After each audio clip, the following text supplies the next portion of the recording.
Hi students, today we'll discuss the refraction through a prism. So you know a prism is a triangular shape having two refracting surfaces. So when the light ray is coming from the air or any other medium, it passes through the one refracting surface of the prism, then it emerges out from the second refracting surface. So here you see, suppose we are having a triangular prism. So this is known as your angle of prism, and now you see, suppose the prism is ABC. So we have two faces, one is AB, another one is AC. So this type of two refracting surfaces we are having. So now suppose we are considering a ray of light which is getting incident on the first surface. So now you see the light ray is more incident from the rarer medium to the denser medium. So here let the refractive index is mu2, here the refractive index is mu1. So after getting incident, now the ray is moving from rarer to denser, so it will be coming close to the normal. So it is supposed to move like this, but it will deviate due to refraction. So it will be close to the normal. So it will go like this. Now at this surface again refraction takes place. So this is from denser to rarer. So if we draw the normal at this point, so here you can get from denser to rarer, so it will be moving away from the normal. So normal is here, away from the normal, so it will go like this. So this is known as your emergent ray. So here you can see this is your incident ray and this is your emergent ray. This is your emergent ray, right? So now the angle between the normal and the emergent ray, that is your angle of emergence, and this is your angle of incidence. Now for the first refraction at this surface, suppose the angle of refraction is your R1. Similarly for this angle, let this is your R2. So we'll name like this. This point is suppose your Q point, and this is your N point, and this is your R point, right? So now we will be having a relationship between the angle of incidence, angle of emergence, the angle of refraction, and the refractive index of the prism, that is your mu2, right? So first we will discuss here. You can see that AQNR, this is a quadrilateral. This is a quadrilateral. So we can take here in quadrilateral your AQNR. You know from the properties of quadrilateral, the sum of the opposite angles will be 180 degree. So here the angle A and angle QNR, this will be equals to 180 degree. So let this is equation 1. Similarly, you see here in triangle QNR, what we are getting? In triangle QNR, here this angle, that is R1, this angle R2, and this angle QNR. So R1 plus R2 plus QNR, so this will be equal to 180 degree, the sum of the angles of a triangle. So now you equate this equation 1 and 2, comparing we will get QNR here.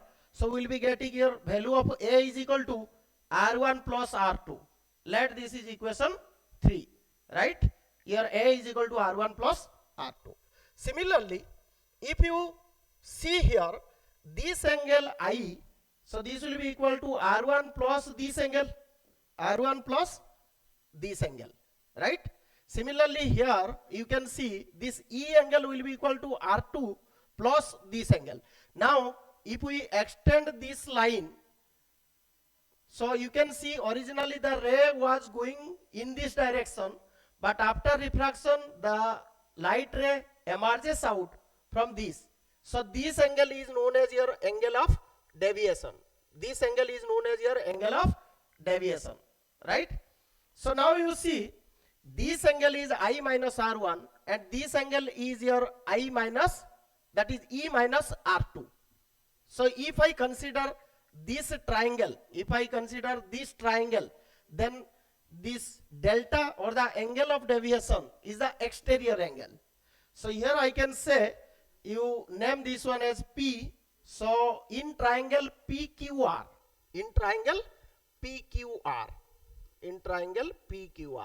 what we will get?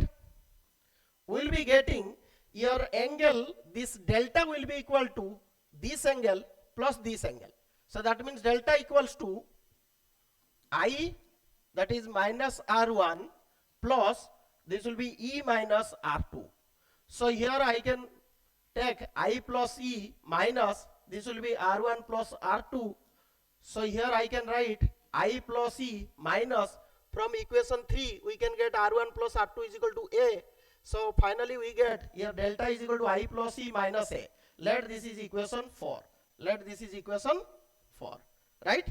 So now we have a relationship between the angle of refraction, angle of incidence, angle of emergence, and angle of prism, and angle of deviation. Now this deviation will be small or minimum at certain condition. So at the condition for the minimum angle of deviation, this is equal to here, for at minimum angle of deviation,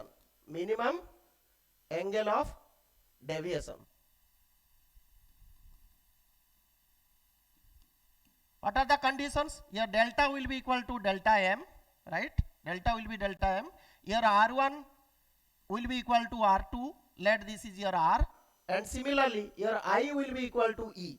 So this will happen when there is the minimum angle of deviation. Now we want to find out the refractive index of the prism. So we can consider any, refraction. So what is Snell's law? We'll be putting the Snell's law here. So here the Snell's law, by putting Snell's law, what we'll get? Here sin I by sin R, that will be equal to here refractive index, that is mu1 upon mu2. Similarly, so what will be your sin I by sin R? Your sin I upon sin R will be equal to mu2 upon mu1. So here the refraction is taking place from denser to rarer. So we can take this will be equal to here mu 2 upon mu1. So this is equal to, suppose your mu. So we can take this one as mu will be equal to your sin I upon sin R. So what will be the value of I under the condition? So here you can take your delta M will be equal to, it will be modified, delta M will be equal to I plus I, that is I plus I. In place of E I can write I minus A. So here 2I minus A. So I can take here I is equal to A plus delta M by 2, right? At minimum angle of deviation.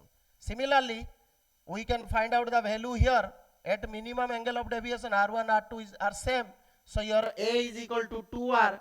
So I can take here R is equal to A by 2, right? A by 2. So by putting this value here, we'll be getting your mu will be equal to, this is your sin I by sin R. So this will be sin I is A plus delta M by 2 divide by, this is sin R. So sin R will be sin A by 2. So here this is the derivation for the refractive index of the prism.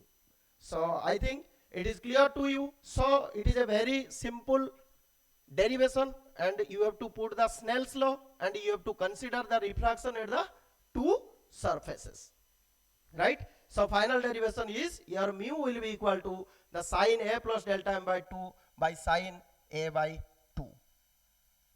I think it is clear to you. Thank you.